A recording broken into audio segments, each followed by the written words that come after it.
তুমি রান্না করবা, ঘরের কাজ করবা, পয় পরিষ্কার করবা, ব্যাস আমাদের সেবা করবা। এটাই হচ্ছে তোমার ধর্ম, এটাই তোমার কর্ম। তুমি যদি আমার সেবা ভালো মতন করে যেতে পারো, তাহলে জান্নাতে তুমি এমনি যাবা, তোমার টেনশনের কিছু নাই। এই মন মানসিকতা তারা কোথায় পেলেন? এই মাইন্ডসেট, এই যে পুরুষদের যে একটা মাইন্ডসেট করা হয়েছে, এটা তারা কোথায় পেলেন? বোনেরা কিন্তু বেশিরভাগই বাড়ির গণ্ডির ভিতরেই থাকেন। সব নারীরা কিন্তু এখানে কর্মজীবী না, সব নারীরা ব্যবসায়ী না, শিক্ষিকাও না, কোনো প্রফেসরও না, বেশিরভাগই হচ্ছে গৃহিণী। এবং এই গৃহিণীরাই ছোটকাল থেকে একটা একটা ব্যবস্থার মধ্যে তারা বড় হয়েছে, যেখানে তাদেরকে বলাই হয়েছে যে তুমি কিন্তু নারী, তোমার এত কিছু বোঝার দরকার নেই, তুমি হচ্ছে নারী, দিন দুনিয়া কি হয় এটার খবর রাখার তোমার দরকার নেই, তুমি দেখো তোমার চুলায় আগুন জ্বলে কিনা, তুমি দেখো তোমার বাবা সারাদিন পর কাজ করে এসেছে, তোমার বাবার সেবাটা হচ্ছে কিনা। একটা পর্যায়ে ধীরে ধীরে সে বড় হয়, শিক্ষার কি প্রয়োজন, দুনিয়াবি জ্ঞানের কি প্রয়োজন, কোরআন পড়ার কি প্রয়োজন, অন্য বিভিন্ন পেশায় তাকে নিজেকে স্কিল করার কি প্রয়োজন, এগুলো তাকে কখনো শেখানো হয়নি। একটা সময় সে বাবার ঘরের থেকে চলে যায় স্বামীর ঘরে। স্বামীর ঘরে যাওয়ার পরেও তার পরিবর্তন, ভাগ্যের যে খুব একটা বড় পরিবর্তন আসে তা কিন্তু না। সেখানেও তাকে একথাই বলা হয় যে তুমি বেশি কথা বইলো না, তোমার বোঝার প্রয়োজন নাই, আমি যা বলি তুমি সেটাই শুনো। এই কথা তাদেরকে বলা হয় যে আমরা যেটা বলবো তুমি সেটাই করো, তুমি রান্না করবা, ঘরের কাজ করবা, পয় পরিষ্কার করবা, ব্যাস আমাদের সেবা করবা। এটাই হচ্ছে তোমার ধর্ম, এটাই তোমার কর্ম। তুমি যদি আমার সেবা ভালো মতন করে যেতে পারো, তাহলে জান্নাতে তুমি এমনি যাবা, তোমার টেনশনের কিছু নাই।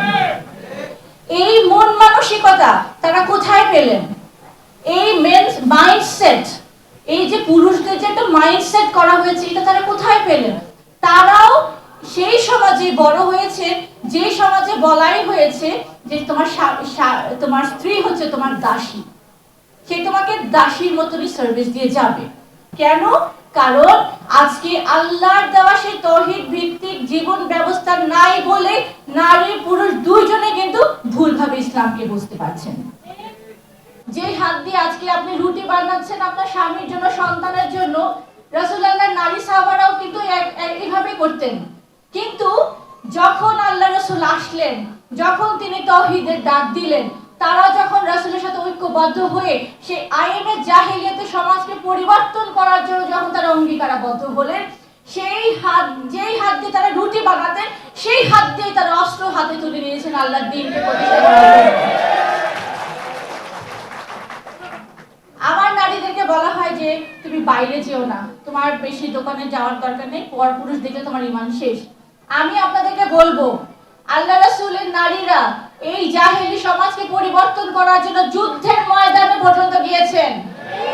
শুধু যুদ্ধে যে পানি খাওয়ার নাই, সৈন্যদেরকে রসদ দেন নাই, যখন দেখেছেন যে মুমিন বাহিনী যখন অ্যাটাক হচ্ছে, বারবার অ্যাটাকের সম্মুখীন হচ্ছে, তারা অস্ত্র হাতে নিয়ে দাঁড়িয়েছেন, সেই পুরুষদেরকে তাড়িয়ে বেড়াচ্ছেন, খবরদার যদি পিছনে এসেছো, হয় জীবন দিবে, শহীদ হবে, নয় আল্লাহ রাসূলের জন্য তোমরা বিজয় ফিরে আনবে। আজকে সেই ইতিহাস আপনাদের কাছে নাই। আজকে সেবা, নারী মানে সেবা, খুব ভালো কথা, কিন্তু রাসূলুল্লাহর নারীরা, রুফায়দা রাদিয়াল্লাহু আনহা, ওনার কথা কখনো শুনেছেন? কখনোই শুনেন নাই। তিনি ছিলেন রাসূলুল্লাহর একজন নারী সাহাব। তিনি রাসূলুল্লাহর সমস্ত সৈন্যদেরকে তিনি চিকিৎসা দিতেন, যুদ্ধে আহত হতো চিকিৎসা দিতেন, যুদ্ধে যারা শহীদ হতো তাদেরকে দাফন করতেন। তিনি এত বেশি ভালো নার্স ছিলেন, ওনার বাবা ছিলেন একজন ডক্টর, এবং সে বাবার কাছ থেকে শিক্ষা লাভ করে তিনি আল্লাহর রাস্তায় এইভাবে সংগ্রাম করে গেছেন। বাজারে যেতে পারবে না, কিন্তু রাসূলুল্লাহর যুগে নারীরা যে বাজার ব্যবস্থাপনা কন্ট্রোল করেছে, কেউ যেন মাপে কম না দেয়, কেউ যেন ভেজাল না দেয়, কেউ যেন দাম বেশি না রাখে, এই কাজটা নারীরা সেখানে যে কন্ট্রোল করেছেন, সেটা আপনারা জানেনই না। আপনার ঘরে অধিকার নাই, সমাজেও নাই, রাষ্ট্রেও নাই, কোথাও নাই। আপনারা এখন শুধু একটা পরজীব হয়ে বেঁচে আছেন। হিজবুত তাওহীদ আপনাদেরকে সেই হারিয়ে যাওয়া অধিকার ফিরিয়ে দেওয়ার জন্য সংগ্রাম করছে। মানুষের জন্য, মানুষের মুক্তির জন্য নিপীড়িত, নির্যাতিত নারী, শিশু, সমস্ত উপরে ফরজ হয়ে গেল। যেই ফরজটা আপনার উপরে জন্ম থেকেই ছিল, কিন্তু আপনি জানতেন না, হিজবুত তাওহীদের কারণে আজকে আপনি জানতে পেরেছেন।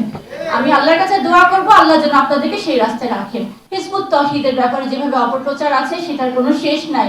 আমি একজন খুবই নগণ্য মানুষ, খুবই সাধারণ মানুষ। আমি যখন আল্লাহর দ্বীনের কথা বলি আমার সবচেয়ে বড় দোষ হয়ে যায়, আমি কেন ইসলামের কথা বলবো?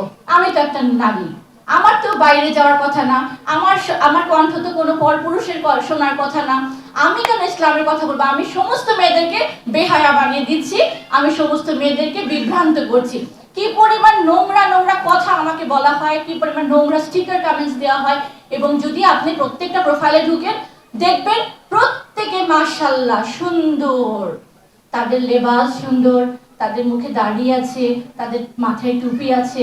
তো আমাদের কথা হচ্ছে কি কারণে আমাদেরকে এইভাবে অপমান করার চেষ্টা করেন? আমরা তো আল্লাহর জন্য দাঁড়িয়েছি, আমরা তো কারোর কাছ থেকে টাকা এনে তো আল্লাহর দ্বীনের কাজ করছি না। আমরা আমাদের কষ্টে অর্জন করা সেই টাকা আল্লাহর রাস্তায় বিলীন করে দিয়ে আপনাদের কাছে দ্বীনের দাওয়াত পৌঁছাচ্ছি। আমার বাবা যখন দুনিয়া থেকে চলে যান, আম্মাকে বলেছিলেন যে আমার যা কিছু আছে, মাননী ইমামের কথা বলেছেন, সবকিছু ওনাকে দিয়ে দিবেন, যাতে করে আল্লাহর দ্বীনের কাজ, আল্লাহর এই সংগ্রাম যেন, দ্বীন প্রতিষ্ঠার সংগ্রাম যেন এক মুহূর্তের জন্য বন্ধ না হয়। তো হিজবুত তাওহীদের উদ্দেশ্য, হিজবুত তাওহীদের লক্ষ্য, হিজবুত তাওহীদের পথ চলা, হিজবুত তাওহীদ কি চায়, কেন চায়, কিভাবে চায়, সবকিছু বুঝে আপনারা আসবেন। কারণ আমরা যদি বাংলাদেশের কথা বলি, বাংলাদেশকে যদি রক্ষা করতে চাই, এই 18 কোটি মানুষকে এখন একসাথে হতে হবে, ঐক্যবদ্ধ হতে হবে।